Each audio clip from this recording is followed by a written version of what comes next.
បងប្អូននេះគឺជាព័ត៌មានមួយដែលពួកយើងជាប្រជាជនខ្មែរគួរតែ share ចែករំលែកឲ្យបានច្រើនទៅដោយសារតែនេះគឺជាសំណេររបស់សម្ដេចពុកហ៊ុនសែនដែលគាត់មានប្រសាសន៍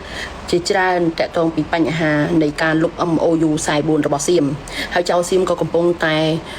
ធ្វើរឿងមួយដែលវត្តកតុយឲ្យខ្លួនឯងហើយតាក់ទងពីរឿងការលុប MOU នេះសម្ដេចពុកហ៊ុនសែនគាត់មានប្រសាសន៍ថាកាលពីថ្ងៃម្សិលមិញនៅថ្ងៃទី11ខែឧសភាឆ្នាំ2026មានការចុះផ្សាយដោយសារព័ត៌មានថៃថាលោករដ្ឋមន្ត្រីការបរទេសថៃបាននិយាយថាក្រោមអនុសញ្ញាច្បាប់សមុទ្របន្ទាប់ពីលោកចៅអនុសារណៈយោគយល់គ្នាឆ្នាំ2001ត្រូវតែដំណើរការក្នុងក្របខ័ណ្ឌនៃអនុសញ្ញាដែលមានច្រើនដំណាក់កាលហើយវិធីសាស្ត្រចម្បងគួរតែជាការចរចារវាងភាគីទាំងពីរជាមុនសិនប្រសិនបើការចុះផ្សាយនេះជាសម្ដីពិតរបស់លោករដ្ឋមន្ត្រីការបរទេសថៃមែននោះពាក្យថាវិធីសាស្ត្រចម្បងគួរតែមានការចរចារវាងភាគីទាំងពីរជាមុនសិននោះពាក្យនេះវាផ្ទុយស្រឡះជាមួយនឹងសកម្មភាពរបស់ភាគីថៃដែលបានលុបចោល MOU ឆ្នាំ2001ដោយឯកតោភាគីដែលបានលុបចោលក្របខ័ណ្ឌនៃការចរចាទ្វេភាគីរួចស្រេចទៅហើយសម្រាប់ដែនសមុទ្រត្រួតស៊ីគ្នាបងប្អូនអរគ្នាសម្ដេចពុកក៏គាត់មានប្រសាសន៍តទៀតថាក្នុងឋានៈជាប្រមុខរដ្ឋស្ដីទីខ្ញុំសូមរំលឹកដល់រាជរដ្ឋាភិបាលសូមកុំបើកការចរចាទ្វេភាគីណាមួយជាមួយថៃលើបញ្ហាសមុទ្រនិងសូមដើរត្រង់ទៅរកយន្តការច្បាប់សមុទ្រឆ្នាំ1982តែម្ដងដោយមិនរងចាំការយកយល់ព្រមណាមួយពីភាគីថៃនោះឡើយសម្ដេចពុកគាត់ក៏បានរំលឹកទៀតថាកាលពីថ្ងៃទី6ខែឧសភាឆ្នាំ2026សម្ដេចលោកបានរំលឹកម្ដងរួចហើយថាកុំបង្កើតយន្តការទ្វេភាគីថ្មីជំនួសឲ្យយន្តការទ្វេភាគីចាស់ដែលថៃលុបចោលយើងសោកស្ដាយដែលថៃលុប MOU 2001ចោលតែយើងក៏អរគុណថៃដែលបានជួយយើងឲ្យប្រើប្រាស់យន្តការអន្តរជាតិជំនួសវិញបងប្អូនអរគ្នានេះគឺជារឿងមួយដូចនេះខ្ញុំបានជម្រាបជូនការពីคลิปវីដេអូមុនបងប្អូនអាចចូលអុសទៅមើលបានខ្ញុំបាននិយាយថាសៀមបានចូលសងរបស់សម្ដេចពុកហ៊ុនសែនហើយដោយសារតែសំណេររបស់សម្ដេចពុកមួយដែលគាត់បានលើកយកពីសម្ដីអ្នកវិភាគនយោបាយសៀមយកមកចុះផ្សាយដែលជាយុទ្ធសាស្ត្រជំរុញគូតឲ្យពួកក្រុមជ្រុលនិយមសៀមនេះវាថាចូលរួមលុបការ MOU ឆ្នាំ2001នេះដោយជោគជ័យបងប្អូនបានដឹងហើយថាច្បាប់ MOU ឆ្នាំ2001ដែលសៀមហៅថា MOU 44នេះគឺមានជាមួយគ្នាមក25ឆ្នាំហើយប៉ុន្តែការដោះស្រាយពីបញ្ហាដែនសមុទ្រត្រួតស៊ីគ្នានេះគឺដែលបានជោគជ័យទេអញ្ចឹងហើយយុទ្ធសាស្ត្ររបស់សម្ដេចពុកនេះគឺពិតជាអស្ចារ្យខ្លាំងមែនទែនដោយយើងត្រូវតែប្រើច្បាប់ដោយចាក់បង្ខំរុញច្រានឲ្យចៅព្រៃសៀមចូលទៅ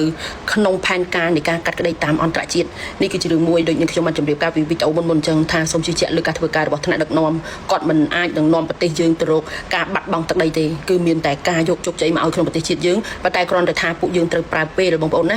យើងមិនអាចធ្វើអ្វីបានក្រៅពីរត់រោច្បាប់ទេដោយសារតែប្រទេសជាតិយើងគឺមានទូចទាំងសេដ្ឋកិច្ចទាំងចំនួនប្រជាជនគឺមានតិចជាងប្រទេសសៀមឆ្ងាយណាស់អញ្ចឹងអ្វីដែលយើងគួរតែធ្វើគឺគួរតែប្រើប្រាជ្ញាដ៏ឆ្លាតវៃវៃ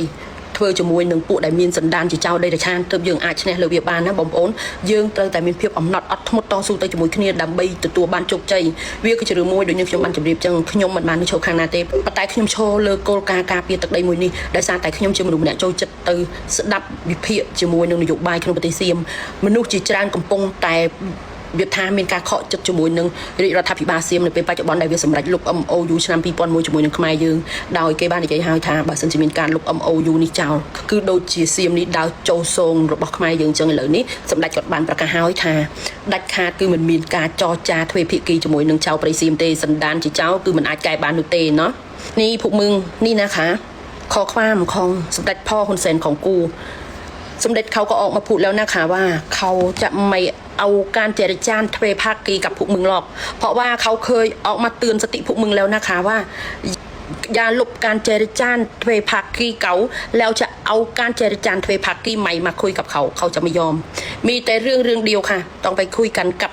ศาลอันคลองนะคะเรื่องนี้พวกมึงจะบิดเบียนไปไหนก็ไม่ได้ค่ะเข้าใจเนาะกูก็ออกมาเตือนสติพวกมึงมาบ่อยๆนะไอเรื่องที่พวกมึงเนี่ยคิดว่าตัวเองเนี่ยประเทศใหญ่ประเทศที่มีอำนาจเยอะพวกมึงจะทำอะไรได้ทุกอย่างกับประเทศเล็กๆของกูเนี่ยขอโทษนะคะต้องใช้สมองให้ได้เยอะหน่อยแต่เรื่องนี้ก็เป็นเรื่องดีพวกเราต้องพากันไปหากฎหมายนะคะพวกโจรจะหนีกฎหมายไปไหนก็ไม่ได้นะถ้าไม่งั้นนะพวกมึงจะทำลายชื่อเสียงประเทศพวกมึงในสายตานานาชาติเขาจะมองมาประเทศพวกมึงว่าเป็นประเทศที่ไม่น่าเชื่อถืออีกในการจะลงทุนทำธุรกิจอะไรทั้งนั้นต้องเอาความที่พวกมึงอดหนักอดหนาว่าเป็นประเทศที่มีการศึกษาสูงเอาการศึกษานั้นน่ะมาใช้เป็นประโยชน์ในประเทศมึงเข้าใจไม่ใช่ว่าพวกมึงจะใช้กำลังทหารมาปล้นดินแดนของกูจะมาใช้กำลังทหารมากดดันประเทศของกูให้ทำตามพวกมึงหรอกค่ะ สมัยนี้เขาใช้กฎหมายเขาใช้นะไม่ใช่ว่าผู้มึงเป็นประเทศที่มหาอำนาจจะมากดดันประเทศของกูได้หรอกอีชาติชัวสันดานหมา